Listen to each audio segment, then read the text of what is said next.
can work in your areas and in your sites. You also get to meet some people who have done cafes. Majida is one of them, and then Zainab is going to join us later, but we will meet them after that. So here are the introductions. Here are our pictures. I'm the director of the network. Right now I've started just about a year ago in this role. And before that, I've worked at the Museum of Natural Sciences in Raleigh, North Carolina. I'm now in Chapel Hill, just outside of Raleigh. Um, I worked at that museum for a very long time. And before that, I worked at the Museum of Life and Science in Durham. So I've been in this area for quite a while. But in Raleigh, I started the cafe programs, both teen and adult. And so I've been doing these programs or been involved with them since 2008. So a long time. I can answer a lot of questions about it. But in addition to me and Kristen, we have two people that are going to introduce themselves next that are our resource guides, and they are the one-on-one connections with people, the mentors to people who want to start programs. So I'm going to pass it to the other Katie. Unfortunately, we got a lot of Katies here, but we're working on it. Hi, everybody. My name is Katie. As Katie said, I am one of the guides here. Previous to joining the network at the national level, I worked at the Texas State Aquarium here in Corpus Christi, Texas, where I am located. And during my time there, I ran a Teen Science Cafe program for about 4 years. And during those years, I also evaluated and researched it for my master's thesis. So I love all things cafes, and I'm excited to present with you guys today, and hopefully we'll see you guys in our training sessions in the future. So I'm gonna pass it on to Claudia. Hi, yes, I'm Claudia. I'm also a guide with Katie, and fairly new to the network. And before that, I was the Director of Education for the International Museum of Art and Science, where I live here in Deep South Texas in a town called McAllen. Hi, everybody. My name is Kristen, not Katie. And I'm in Portland, Oregon. I'm the manager of network engagement for the Teen Science Cafe Network. And my background is in museum education and environmental or science nonprofit organizations doing education and outreach. I joined the network in January, so I'm fairly new as well to the organization. But I'm the kind of person that you would get involved with after you went through your time with the guides and you become a fully fledged cafe. So I'm going to stop sharing my screen for a second because Katie A would like us to do a project. Maybe not. Maybe I'll just not do very well this morning is what I'm going to do. Is Jamboard? Yeah. So we have a link in the chat, the link that has my initials KB next to it. It's a Jamboard. If you want to open up that Jamboard, we have a couple of questions for you to answer, but the majority of you have already introduced yourselves in a more formal way. The only question we would like you to answer is, what's your favorite STEM memory? I think I'll have to reshare that link here. Okay, no problem. 1 second. Put that at the bottom here. There we go. Should be the last chat on the chat board.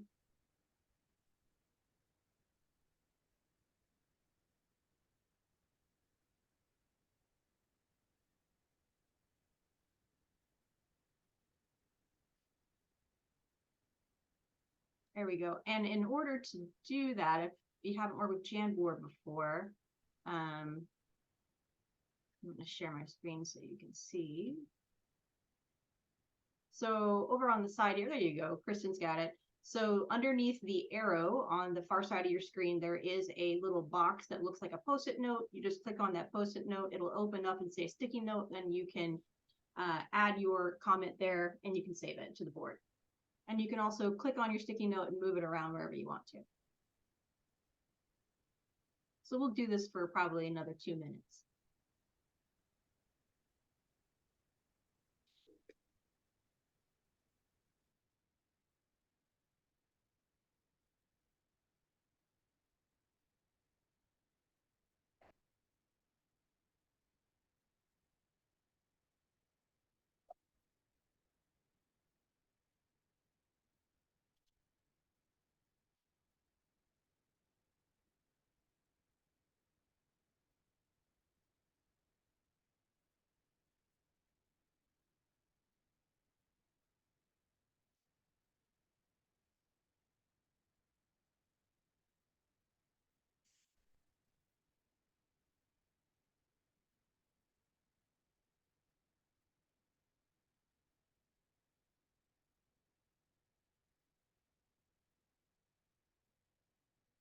Our group should put some up too. Okay, we can do that. I'm just gonna show on my screen.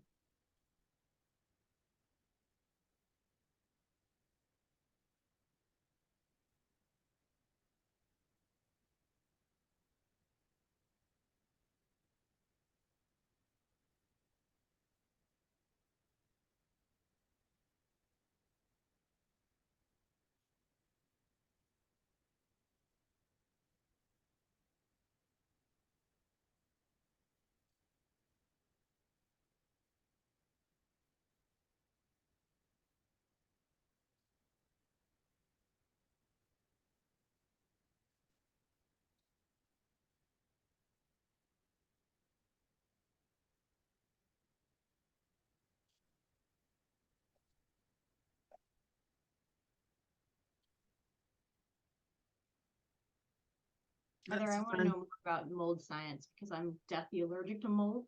So I'm interested in that. That's pretty fun. And whoever was looking through a telescope, I'd love to know what you were looking at.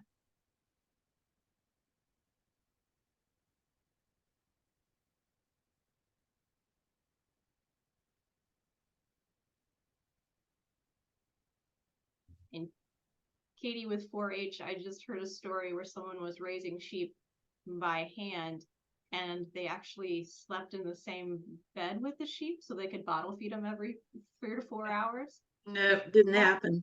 Didn't happen. That's too funny.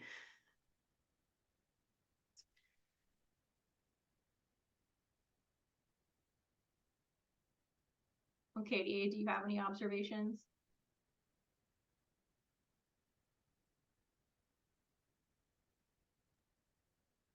Dante, I know you're driving, but did you want to share? See, I've lost you. Okay. I think that the reason we were doing this is, one, it's fun to read about what people did when they were little or in school, but a lot of it is like the kinds of activities that will stay with you through your whole life and that will have this positive, gives you these positive feelings about science, engineering, STEM, and all the kinds of ways that you use science in your life. Obviously, we all have had great pasts, and that's why we're doing what we're doing. And these are the kind of experiences that we hope that we can, have the opportunity to provide for the teens that are in these programs that we're going to be talking about.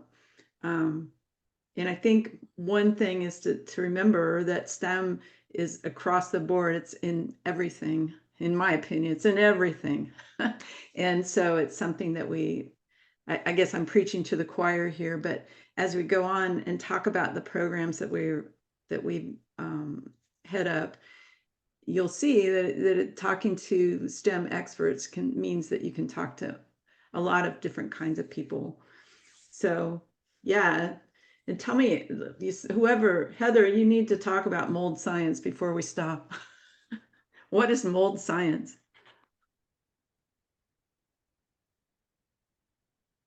But you can't. Anyway, maybe we can go forward now with the slideshow. These are fun.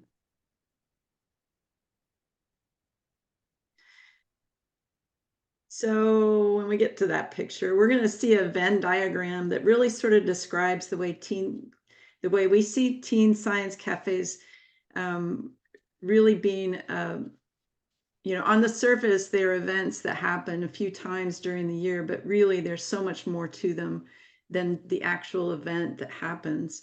The mission of our network, of course, is to, you can read it, but it's to hopefully, okay, here we go about mold. Experiment to see what things grew mold and had tracked how long different things took. It was gross and fun. Yeah, there you go. So our network has been in existence for 15 years. And these programs have been happening across the country for that long. Of course, everyone took a hit during COVID. There was a lot, a lot of people, a lot of museums had to close, and all these kinds of programs, as you guys know, had to be curtailed or whatever. But we are now totally on this big surge of people wanting to do these in their sites.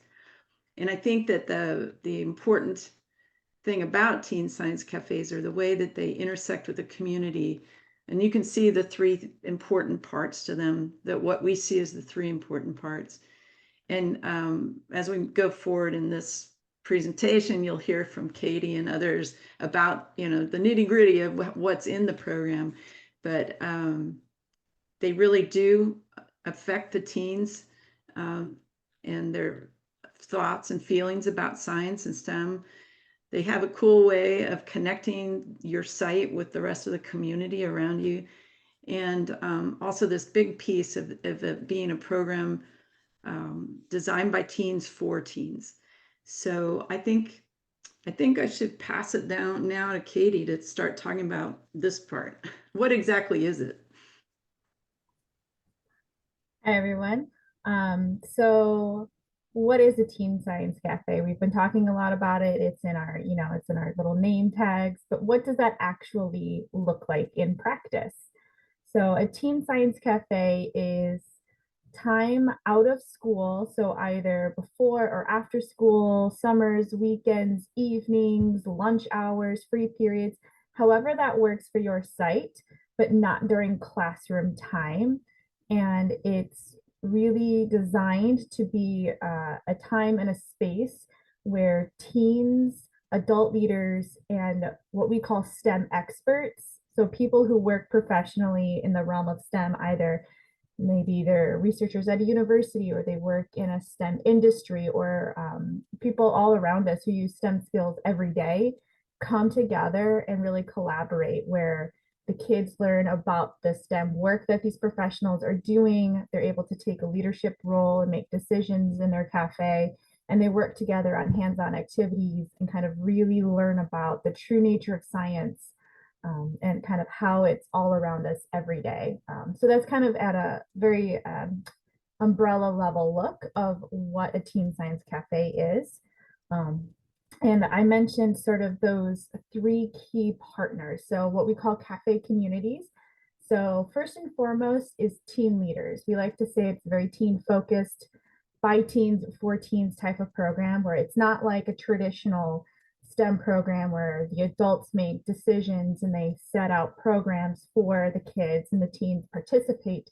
This is a type of program where the teens actually get to be those decision makers and take charge and really take ownership of this program. And so that can look different for different cafes, but some of the big things that big ways that most teens participate is by choosing cafe topics. What are they interested in learning? What kind of career paths do they want to see modeled for them? Finding these experts. Do they know people in the community? Can they research people online at local businesses or community centers or universities? Have they heard about them on maybe a podcast or on TikTok even? So where can they find these STEM experts?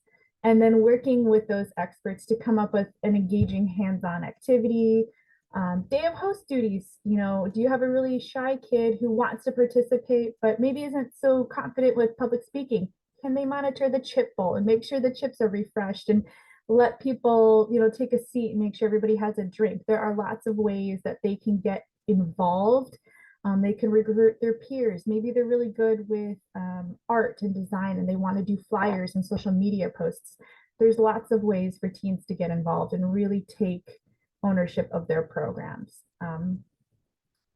But of course, we still need our adult leaders. Teens are great, but they need a lot of direction. And sometimes this is the first time that they've been given the opportunity to really step up into leadership roles, and they may not know what that looks like. And that's where you guys all come in. So ensuring that they have those opportunities and modeling those skills for them so that they can kind of step into their own, providing the information and resources. They don't maybe know where to start looking for experts, so you provide them resources, or they don't know how to put an activity together. So you kind of show them step by step how you put activities together, and just kind of offering that praise and encouragement and helping them to kind of be those little baby birds that fly from the nest.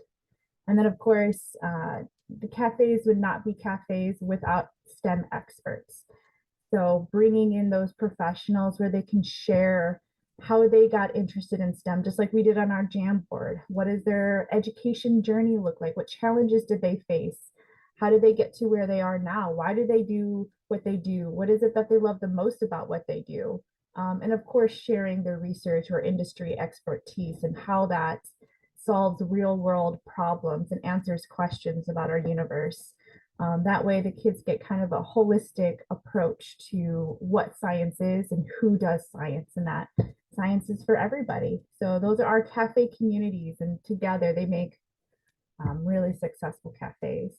Um, as Katie said, we are 15 years strong, and when our creators really first started to establish these programs in this program model, they were really focusing on 6 core principles.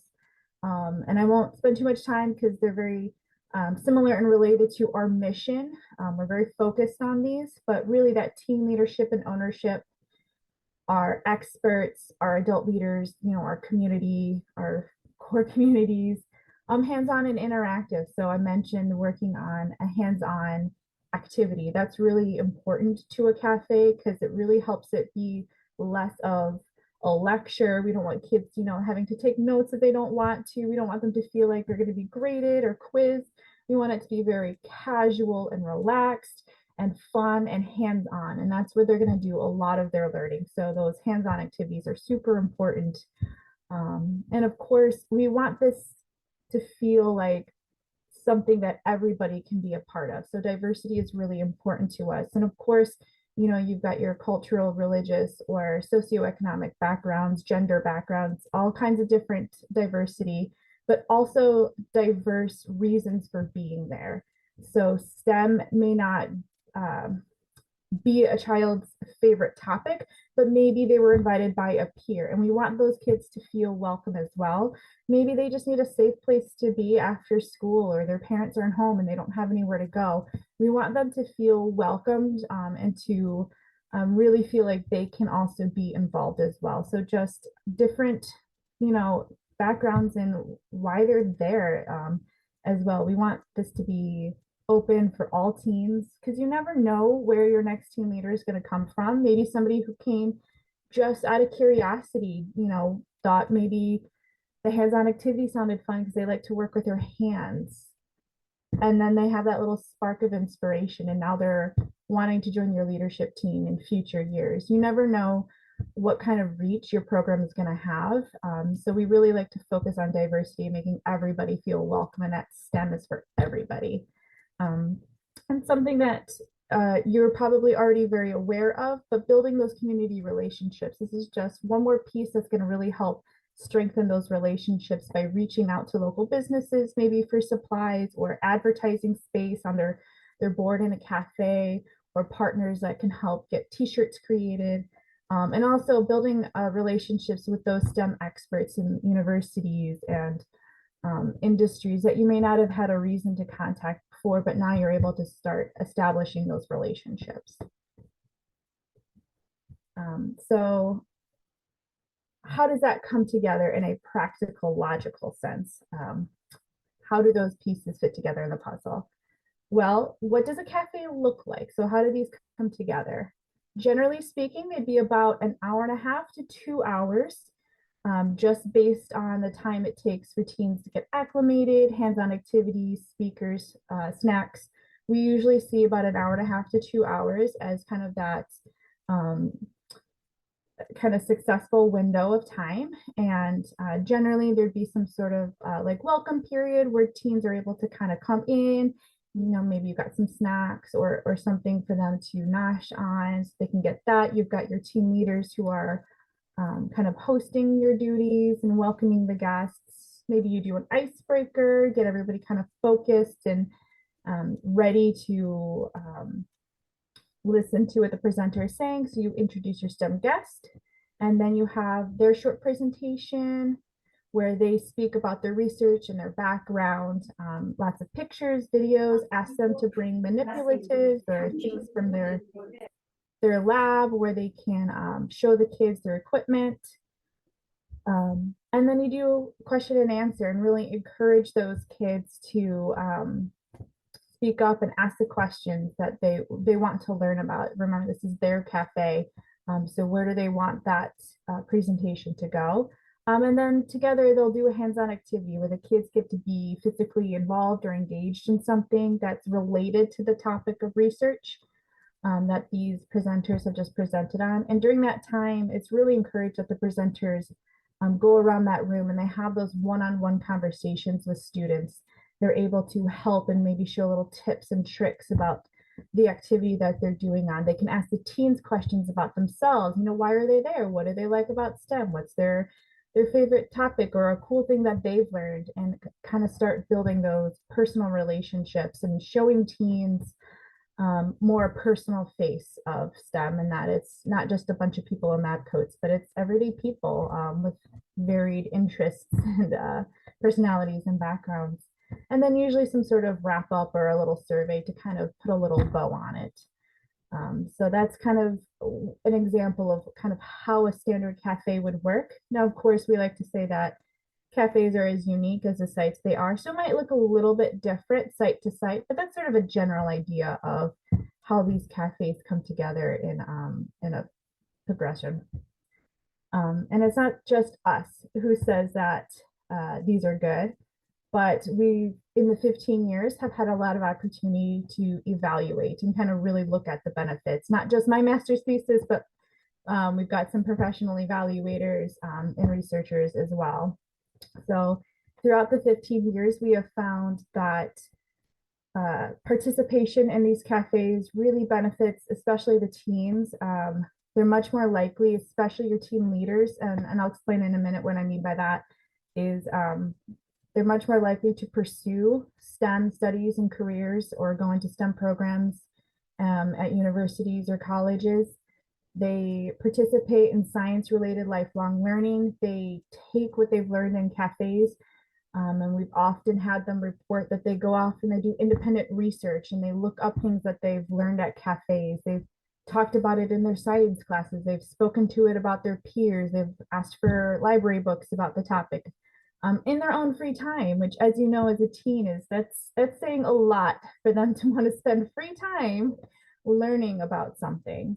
And that also that they're more likely to think more critically about science and STEM topics. So they're more likely to see STEM as a daily part of their lives, and they can think more critically about some of the issues our world is facing today related to science and technology, and kind of situate themselves within that and think of it as a global or local problem. And we've got some wonderful quotes by teens. This one in particular, talking about how these have opened her eyes, not just to science or careers in generals, but even introducing her to things that she didn't even know existed in the first place. A lot of these kids probably have a very specific ideas of very specific professionals and what STEM looks like. And one of the great benefits of this program is that they're exposed to such a huge variety of what STEM is that it really broadens their view, and they're able to be interested in and introduced to things that they had no idea even existed in the first place. Now they're really excited about. So we love cafes, but also the teens really seem to get a lot out of the cafes as well. All right, so that was a little bit about the Teen Science Cafes themselves. And now we're going to share with you about the network. And so the Teen Science Cafe Network is the name of our organization, but it is also an aspect of what we do. So there are two aspects, the cafes and the network. So the network is the constellation of active cafes that are happening all across the United States. And those active cafes can participate in a number of programs or professional learning opportunities throughout the year. So for example, we do webinars, we have an e-newsletter, we have an annual conference, those types of things people can can participate in throughout the year. And they're all free. And that's my job, is to help you connect with each other and to stay abreast of what's happening across the United States at various different cafe locations. Right now, we have around 45 to 50 active cafes. Pre-COVID, we had over 100, and that was into Canada as well. So as Katie A had mentioned at the beginning of the conversation, we are in a process of rebuilding the network post-COVID, and we're doing a pretty good job at it too. So what are some member benefits? So once you become a full-fledged cafe, and we'll explain what that means here in a little bit. Once you become a full-fledged cafe, you can take part in a variety of activities. So one of them is personalized training and continued relationships with everyone on the staff. Just because you've gone through the process with the guides doesn't mean you have to stop talking to the guides. They're always there as a point of resource for you. We are developing affinity groups. So these are cafe groups that are connected via organizational framework. So if you work in a museum or a library, an after-school program, or a university setting, we have clusters of cafes in various different sectors. So putting you together to have conversations about what's successful, what are your pain points, what are you struggling with, what can you work on together, are there fundraising opportunities in your area. We also have regional affinity groups that we're forming, and these will launch in the springtime. We have an annual conference that happens every year. This year it'll be in Raleigh, and it's just an opportunity for folks to meet face to face and learn some new skills. We have professional development webinars that happen throughout the year. We just had one yesterday about the state of the network. So as Katie D mentioned, we evaluate constantly what we're doing. We evaluate our professional development, and we evaluate what's happening within the individual cafes themselves. And so yesterday was an opportunity for our evaluators to share out the progress that we have made as a network over the past year. And if you're interested in that, that'll be up on our YouTube channel, which we'll give you the information for at the end of this presentation. It'll be up by the beginning of next week. We also have a searchable member directory, so every single person who's an active cafe has public information, and we share that with our members. We are working on a cafe database, and that is something that is, what is the presenter, what is the activity that happened, what are the science topics that were covered, where was this covered, when was this covered, what is the contact information for that. And so that's something that is a work in progress that we're hoping to launch in the springtime. We also have various opportunities for both teens and adults to share information on our social media channels and our website. A cool thing that the teens get to do to be published is something called a cool cafe, and it's the cafe review of the event from their perspective. And we have a whole list of those on our website. We also have a national map, a national Google map with information about where the cafes are located. You can be on that. We have awards that we give out every year based on various different criteria for adult leader, teen leader, and then Cafe of the Year awards. And a new thing that we're working on is a volunteer leadership position. So we're working on a leadership council for the cafes that will help to guide the staff on various different networking decisions that we're going to make in the future. So that's a little bit about member benefits and a little bit about Teen Science Cafe Network as part of the organization. We were going to turn it over to Majida and Zeneb, who are cafe leaders from last year, but we're going to skip over that because they're not in the session just yet. And we're going to go to kind of next steps and questions for us. So yes, Katie. As people were talking, I'm thinking of things that we can add to, if you want to back up just a little bit. Where do you want me to go, Katie? Before Majida's, that one. Yeah, about benefits of the network. I wonder if you could go into a little bit more about cool cafes and students and some of the, the kids that have been writing things for cafes and how that's benefited them. Yeah, so as I mentioned before, cool cafes are ways for both student leaders to participate in getting published on our website. So we have a template that I sent out, and it's basically like, what was the cafe about? Who was the speaker? When was it? What did you think about it? What did you learn about it? anything special that you want to share about it. And then they send that to me after they get it reviewed by their adult leader. And then there's pictures that are involved, and then we publish that on our website. Some of the students, so Katie A had mentioned that there's a leadership group of teens that are kind of guiding this process. And so this would be part of one of the activities that leadership group could do, is to create a cool cafe or review of the website.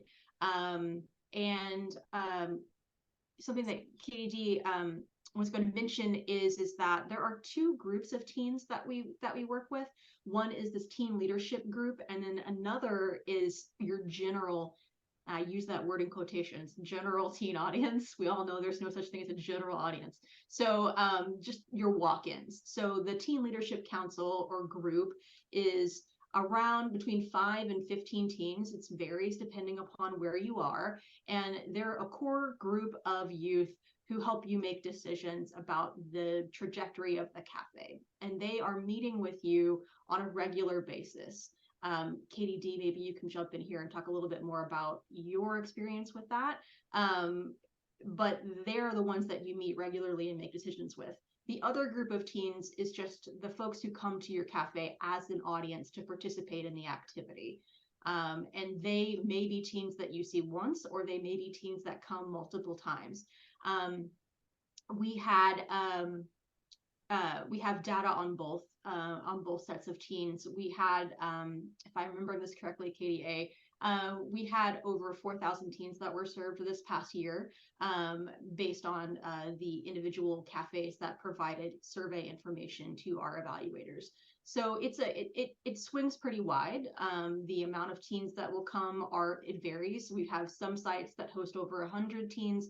Some sites we're seeing 10 teens, some may be as few as 5 teens, depending upon teen availability, where you are, what aspects you're talking about. And we should also mention that these projects can be in person or virtual. So teen science cafes do not have to be in person, especially during COVID. A lot of people transition to a virtual format. That virtual format is still something that folks are seeing benefits from in all different kinds of fields. Our whole entire staff is dispersed across the United States, so we all work from home. So obviously it's working for us, but it works for the teams as well. And an example, and I'm going to stop talking because Katie D has actually led these things before. I've worked with teens in the past, but I've never run a teen science cafe. So I'm going to let Katie D talk a little bit more about the hybrid or virtual experience, and then also what the Teen Leadership Council can look like. Thanks, Kristen, for that distinction. Right at the end, I realized I totally forgot to say that distinction. So I appreciate you jumping into that. So looking at what like a hybrid or a virtual cafe would look like. So we've done a whole variety in the 4 years that I was leading those cafes of types. We've done fully in person. So for example, we've had weather scientists from the local university come in, bringing equipment where the kids could see how they take samples for lightning strikes in the community, and they've done some hands-on activities with them. But we've also done virtual, and we did a lot of hybrid. So what that would look like is where we met in person with our teens, and with our guests walk in, where we would still gather together, have our snacks. We would have the in-person activity, and then our expert was beamed up on a big screen or projector for them. And so they were there live, just like we are now, giving their topics. And for example, we had some researchers who were on a boat doing deep sea drilling research. There was no chance they were going to come in from the middle of the Pacific Ocean to speak with our teens, but they could Zoom. So we had them come in. We've had presenters from different parts of the country. As I mentioned, I'm in Corpus Christi, Texas. We've had researchers from the Yucatan Peninsula in Mexico who do research with bull sharks and tiger sharks. So they came in beamed in from another country. We've had researchers from California beam into our kids. And so we did our hands-on projects in person with our kids, but we had our researchers live who gave their presentations, and then they would stay on camera so that while we were doing our activities, the kids could go up one by one and ask their questions and still have that face-to-face, one-on-one personal touch, but in a virtual sense. And when you think about using Zoom and other technology pieces, that really widens your opportunities for topics and STEM experts. And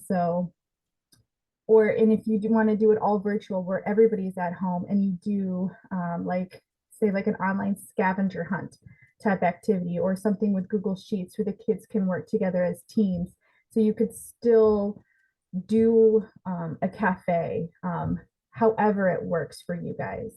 But a lot of times we'll hear cafes, especially for maybe smaller, more rural communities who are concerned that they don't have as many experts. But when you think of virtual options, that opens up the whole world. So don't limit yourself just because maybe you can't find somebody local for a specific topic. Start looking to see if somebody can Zoom in, or if there's, somebody that you've heard of on the other side of the country. You never know who's going to say yes and who has, a few minutes to spare online. So definitely keep those virtual options in mind, because they can work really great and really provide opportunities for your kids that they wouldn't get from their local environment. So yeah, virtual is a great way to go about it.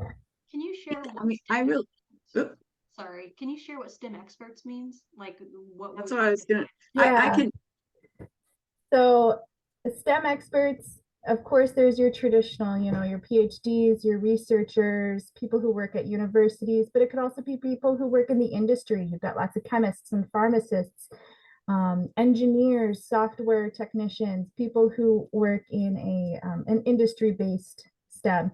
But there's also a lot of professionals who you may not think of in a traditional sense. You've got mechanics and electricians and plumbers and people who work at manufacturing plants, people who are agricultural specialists. Your city is going to employ city planners and civil engineers and people who build your roads and surveyors and people who do your waste management, your water facilities. That's all chemistry and microbiology. There's a lot of experts, maybe even in your community, that you didn't even think of as STEM experts.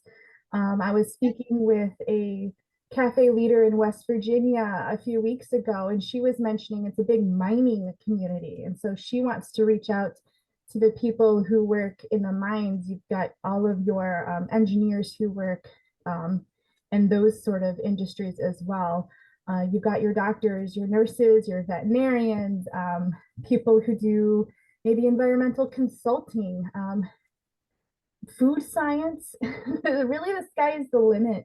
And that's one of the great things about this program is that, and kind of going back to what the quote from that team is that it really shows kids just the huge diversity and variety of what STEM is. And it's not just people in an ivory tower laboratory doing experiments, but it's people around them in everyday life, and that there's a place in STEM for everybody and everybody's interests as well. So really kind of allow your kids to think really outside the box when it comes to STEM experts, because it's just really as wide as their brains can go. So yeah, I mean, there's so many ways to take it. Absolutely. And I love this slide because it's those three groups of people, the teens, the adult leaders, and the STEM experts, are all so important to make this thing work. And it's what's interesting is that the scientists, the STEM experts, they benefit.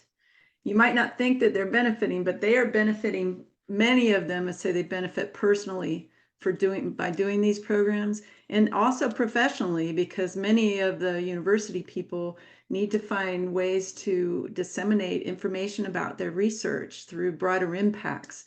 And that sort of all of that connecting with these people, the STEM experts, helps your site connect out into the community, whether it be with the city government, with private businesses, with universities. And that in turn will probably lead to help funding some of the things that you do. We have examples where people get food for all their cafes because the community sees the value in these programs. And it's fun to listen to the scientists and people talk about what it was like to talk to the teens. Many programs do a dry run, what we call a dry run before the actual cafe, where they'll invite the speaker to meet with the teen leadership group. Now you can do it virtually. Just have them have a Zoom call and have the teens listen to what the topic's going to be about. Maybe hear some jargon that they can correct, of that professor or whoever is speaking.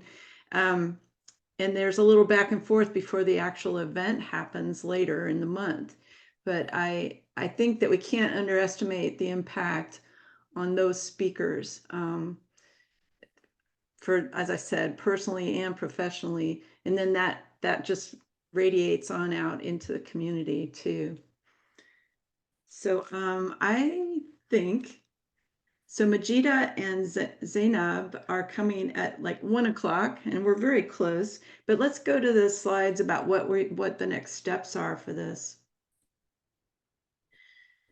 So if it is something that you're, as you're listening to this, you think you're, imagining it, incorporating it into what you're doing at your sites, we are absolutely here to help you. That's our whole purpose of the network, is to help people get started, and to, get over any hurdles that may pop up that you think you can't get, that you can't get over. And that could be finding teens, or it could be finding experts, or it could be advice on, different scenarios that you might be imagining that you can do. I mean, just for instance, I think when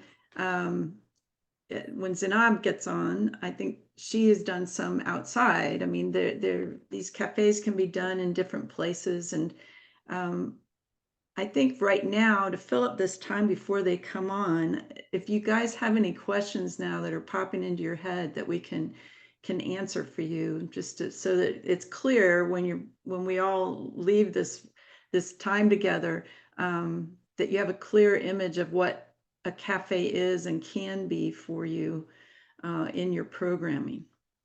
Does anybody have any questions? You guys can unmute and ask for sure. Does it seem like something that can work where you are and with your teens?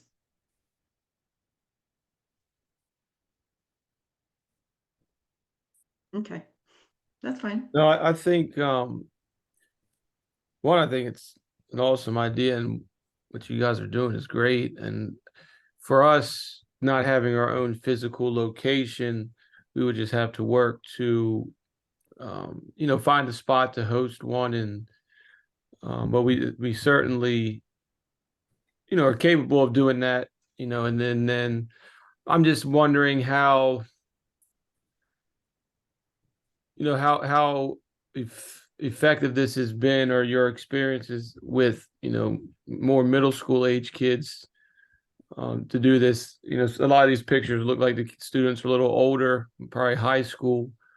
Part of our program is we task them with creating a project to improve the quality of life in their community. And it seems like over the last couple of years, the options we give them to think about, they usually choose as a kind of taking a lead and coming up with their own big projects. So I was just curious of the experience you've had maybe with middle school students and their ability to take the lead and go after setting one of these up and executing it. You want me to jump in real quick, Katie?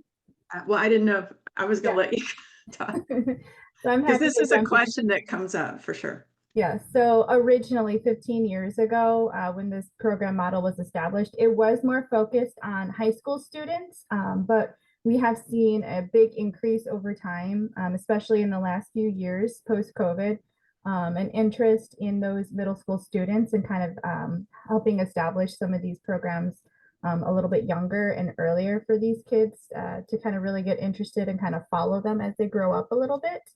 So we do have some cafes that are kind of a mix of, so they'll have like high school and middle school students. And then something that we're actually looking for in the near future is to actually kind of augmenting and establishing some protocols for middle school students. So that's something that we're actively working on and are really interested in, because we know that the research says middle school is really that crucial moment of capturing students. That's when they start to make decisions about whether or not they feel like they can identify in STEM, or do they feel like they can see themselves being in STEM. So we've seen that the research shows that it's much younger than we originally thought. And so there is a lot of focus on those younger students. So for the middle school students, a cafe might look a little bit different in the sense that they may not be as able to take as full ownership as our teens, but that might be a little bit more support for an adult leader, perhaps offering them more choices where they could do this or that. They could do this activity or that activity. Can they come up with, an icebreaker? So kind of more stepping stones leading up to that high school level. But that is something we're working on. And I do know that some of the cafes that are starting now in Alabama are working with more of those older middle school students as well. So it is something that we're working on, and as our network is growing, is an area we're going into. So hopefully that answers a little bit of your question. I Yeah, that's also think, encouraging. Thanks. yeah, and I also think that these people who we have another site in South Dakota, a person that was working with younger students, and I think it would be probably the best thing we can do would be to connect everyone who's working with that age student together and see what's working. As the model is, has different iterations with these different kinds of sites and ages. It would be a wonderful pipeline of having the middle school students understand that they have choices, and that the program, throughout a school year, they can see how much more of the decisions they can affect, and they see the leadership, and then they move into high school where really the leadership, the teen leadership, blossoms. And then there have been cafes that are, like first year college, and those are teen cafes where the students really can focus on career choices and meet people that are doing these different kinds of careers. So it is a progression, and we can't and won't forget the younger teens, because that's where it all starts. Like Katie said, that you don't want to lose them at that point. So I think gathering people together who are working with that age will generate, a lot of ideas for new things that we can put in place, rather than the traditional cafe that we described. There are variations, and I think that's where I see Majida's on here. Majida and Zainab, who I hope will be joining real soon, have tried out different kinds of cafes, and so yeah. Anyway, that's Katie's putting in chat that there are cafes that meet at community centers and local restaurants. I've heard a cafe meeting at a bowling alley. You said that you would working with sports. Um, you know, there's a lot of physics that go into bowling, and there'd be a professor talking about, bowling and what's happening with the ball and all of that. It was a very cool cafe, and it wasn't in a school, it was in a bowling alley. So really, it's the sky's the limit. There's the social part to it that the teens need. There's the expert who wants to get the information out, and yeah, bowling, and and connecting with the community. So it's really like trying to open your imagination as to what this can look like. The main things are those 6 principles that we put out, that it's active, it's social, you've got an expert, the adult leader is there to help the kids make decisions. Those are the threads that hold all of these things together. So anyway, so we want to say hello to Majida. I see you got here. I'm glad you've gotten back. Zainab isn't here yet, but Majida started with us last year, and we've invited her here to talk. She's one of your Maryland, Can you hear me? colleagues. Yes, Hello. Can you hear me? yes, yes. Oh, So, good, good. so Hello, you everybody. might tell people about your experience of starting cafes.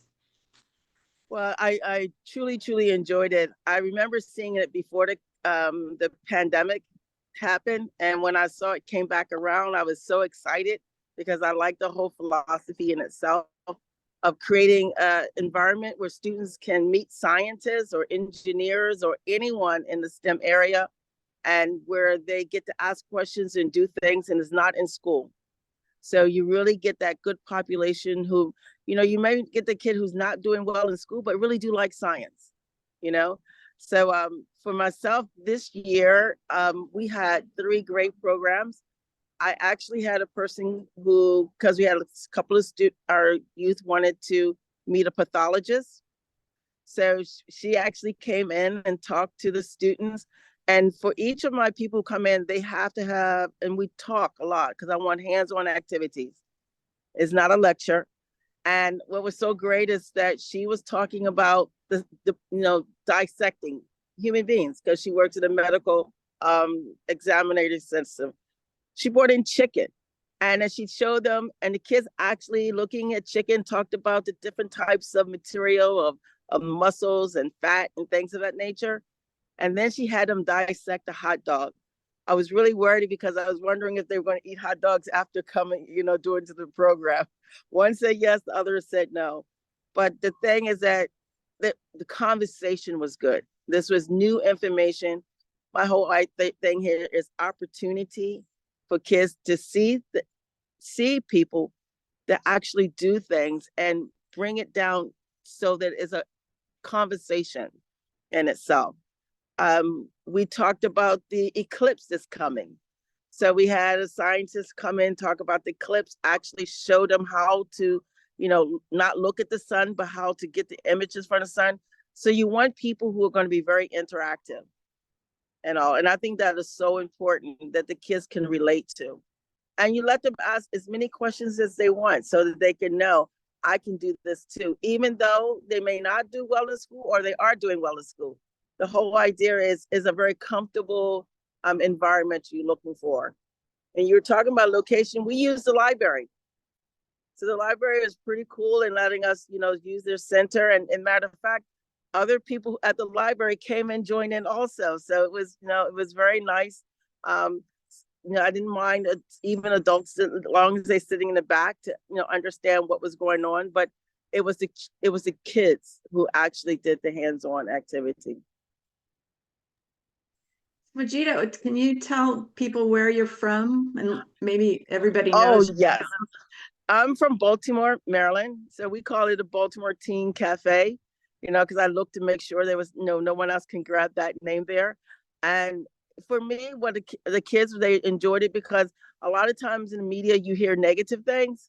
So to have kids come in to do something positive and enjoy and learning, I think that was very, very much so. So yes, I'm in the Baltimore metro area. So Zainab hasn't come yet, but we can wait a few more minutes. Are there more questions about that are now popping into your head? Do you want to maybe talk about how we onboard cafes or the process that Majida got to go through, or Right. the guides? So if this is something that you want to pursue, to start up, we have sort of a process that you can go through so that you're touching all bases and learn about what you need to think about. But the first step is to we have an asynchronous course and modules that you can go through and sort of read about, on your own time, think about how you want to show up at your site. And it goes through about forming teen leadership groups. It goes through how to get experts and vetting experts that are going to come talk to the kids and helping them. Part of the adult leader's job is to help those experts feel comfortable with the teens. They don't always come in feeling comfortable talking to young people. Here's Zainab.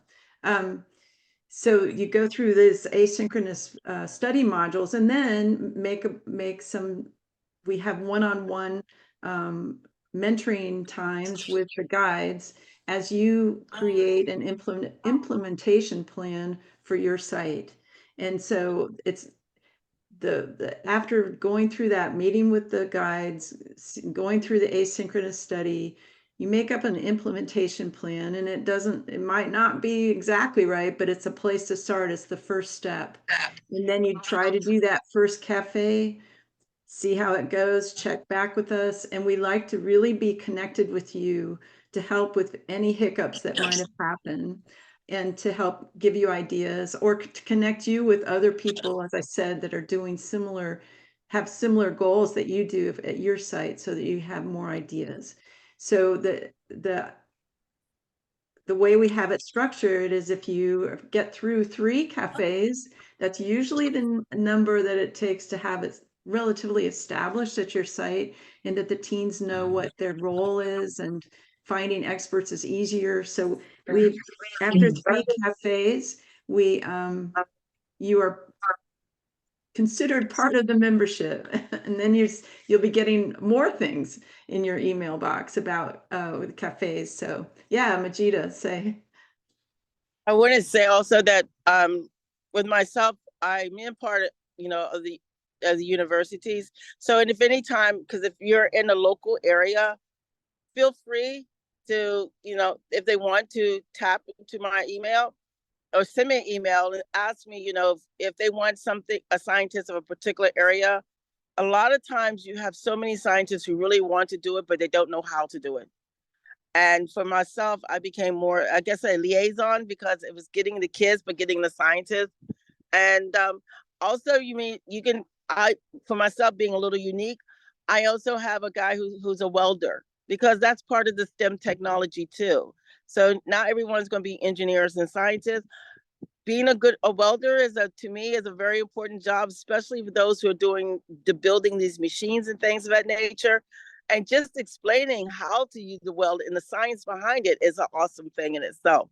So if I just want to offer, because if you're in the metro area and you really do need somebody and you can't figure out how to get to that, feel free to come and send me an email. That's all I wanted to say. That's great. That's fantastic. And I think that sort of underscores that we can help as much as we can, but there's a whole network of people that are doing it that can help you in other ways as well. And that's something that we're going to try to connect people that way. I see that Zainab has joined us. Zainab down there, I don't see your picture yet, but Zainab was another person that started cafes last year. And maybe you can tell the group where you're from and what your cafes were like. Yes, actually, I'm surprised to see the picture that you have up right now is from one of our cafes. So I am also with Majida. We're in Maryland, but I'm in a different side of Maryland. I'm in Gaithersburg, Maryland. Um, and I am the founder and CEO of SciTech to You, which is a nonprofit organization that offers STEM education to mainly underrepresented and BIPOC students in K through 12. One of the things that we do is try to give them an experiential experience, and a lot of the uh, materials we give them, they get to keep. For example, this past summer, we had an aeronautics program, and we gave our students flight simulators. They worked with flight simulators in the classroom, and they got to take that home to continue that learning process.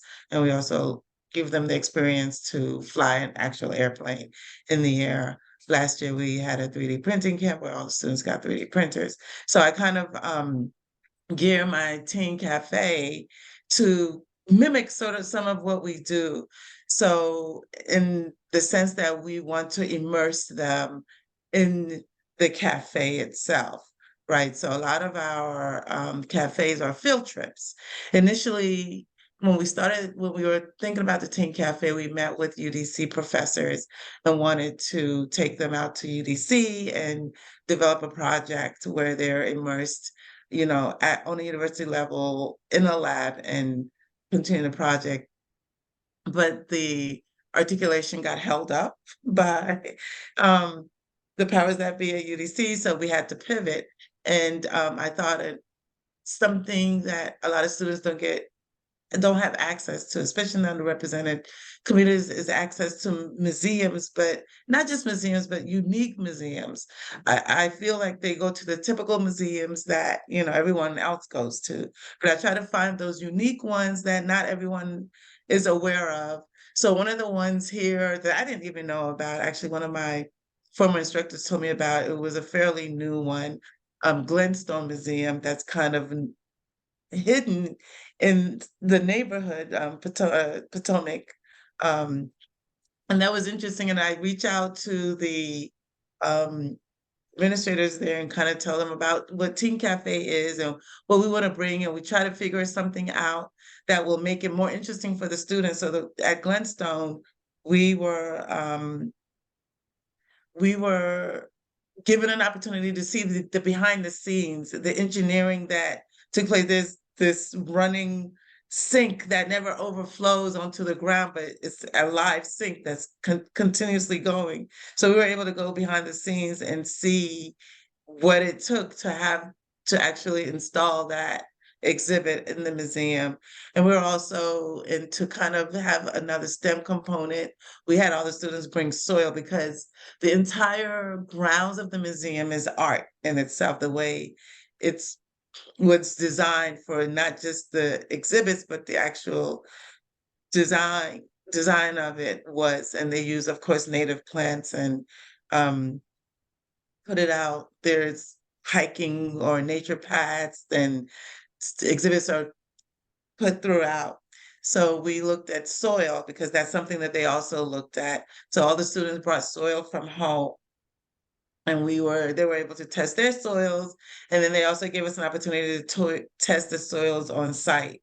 And that's something that, the students experienced. And then what we try to do is kind of, rather than cook the food because it's experiential, we try to eat the museum food. So I was listening to NPR not too long ago, and they say, some of the best food was at museums. So we try to eat the food at the museums, and just so some kids don't ever get that experience. So we wanted to expose them and immerse them in that experience.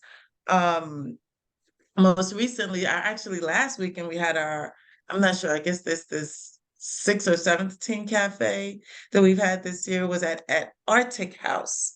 I don't know if everyone is familiar with Arctic House, but again, this was kind of my first experience with Arctic House, but it was a NASA designed program or exhibit where it's an immersion of it's like a digital immersion of the history of aerospace and STEM, really, with I don't even know how to describe it. When people ask me about it, I was like, you should go to their website, look at it, and just kind of see how it is. But I want to see if I could pull up so you can pull up some pictures. Can I share? Do I have the ability to share? Let me see. Because I can share some of okay, so I'm going to try to share. I'm going to minimize full screen here. I'll share some of there is one.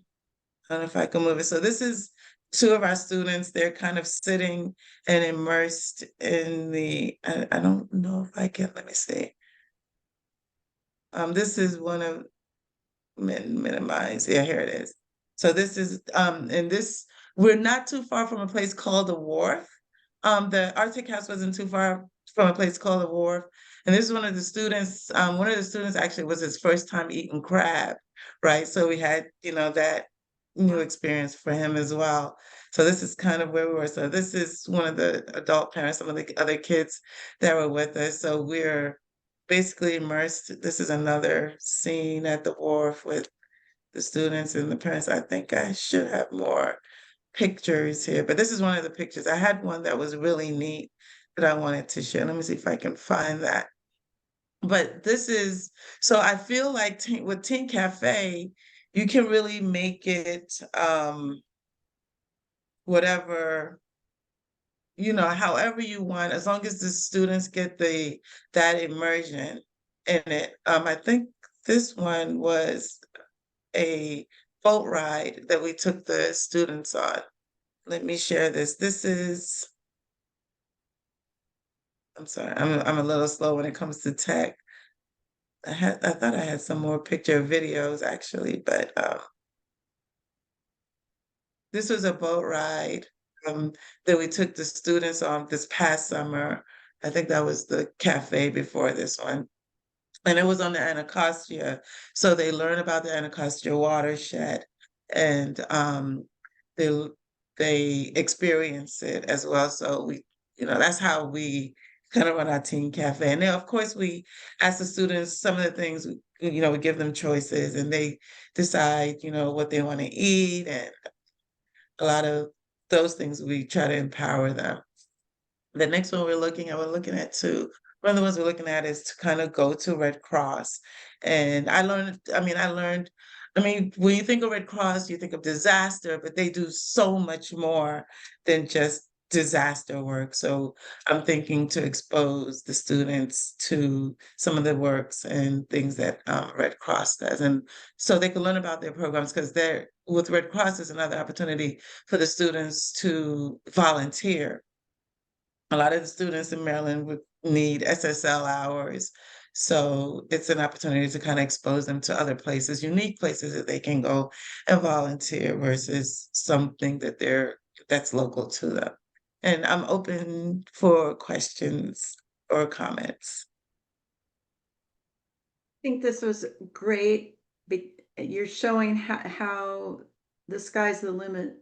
You don't have to be in one room. You can be outside. The kids are immersed in whatever the topic is, and that the expert can meet them where the expert does their work. So I think that it was very fun to listen to. I'm gonna just talk about this one picture. This picture that you see here next to us is at Art Enables, which is a museum that people who are handicapped in some way or with disabilities in some way come there to this site, create art, and then they are able to sell their art back. I think the museum only takes about 30% of whatever they sell so that it could keep running. So I can't remember which Saturday it is, but like one Saturday out of every month, they open it up to the community to come and learn. So this was a new way of art where you have crayons and markers and you create art, and then you use the machine here. It's almost like a miniature blow dryer to kind of melt it. And then you use if you notice the white um, pencil looking thing that I can't remember the names of them because it's been a while, that you use that to kind of scrape it and create a different texture of painting on of the art. So those were two of the students' artwork that I was able to capture in the process of that. So yeah. A great picture, yeah, great picture. It shows how, yeah, art can be integrated into these other topics, right? So that's very cool. Well, I think we're getting close to the end of this session. Some people had to leave, but if you all want to start, be sure to contact us. And I know Ellie will give you ways to do that. We will help you as much as we can. We'll connect you with people. And we really hope that you really seriously can consider doing these kind of programs where you are. And I might give it back to you, Ellie. Yeah, no, I just want to thank you all. Thank everybody, for all our ambassadors for coming. And the Teen Science Cafe team and our Ambassador alumni who come back to tell us great stories about how they're actually doing this work. I love it. So I'm just really appreciative of everybody, and we are here to connect you to what you need to get started. And I know we're gonna throw a lot of resources at you this year, but we're picking and choosing things that we think will really make the difference in your programming. And I can't let you go without just saying, one, I have an invitation for everybody that will go out soon. Hot off the presses, we are going to be doing a lights on after school event on October 26th in the morning with Lieutenant Governor Aruna Miller, focused on math. So it's going to be called Lights on Math in Maryland.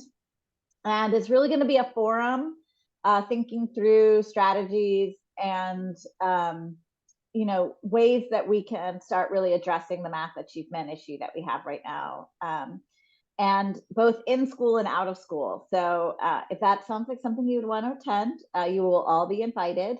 So also I challenge you all to think about your Teen Science Cafes with a math lens to them, since that's our focus for this year. So there might be a lot of fun math ideas to incorporate into your Teen Science Cafes this year. And I think that's it for right now.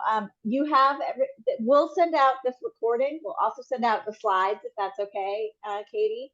Absolutely. And we will make sure that in our next check-in that we kind of debrief this with you and find out ways that if you guys want more information, how to get that to you. And in the meantime, everybody, I know September is super intense and everybody needs to take deep breaths. I know I do. So do that, and hopefully we'll see you at our math event for those of you who are able to attend. I think it's going to be at Morgan. That is to be confirmed, but I think it will be at Morgan State University. So more to come on that, but would love to have you guys involved in that. So.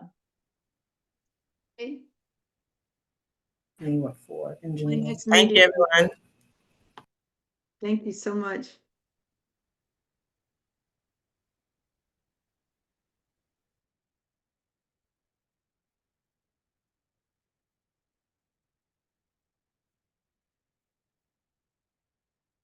All right, I'm going to end the Zoom and we'll see you all later.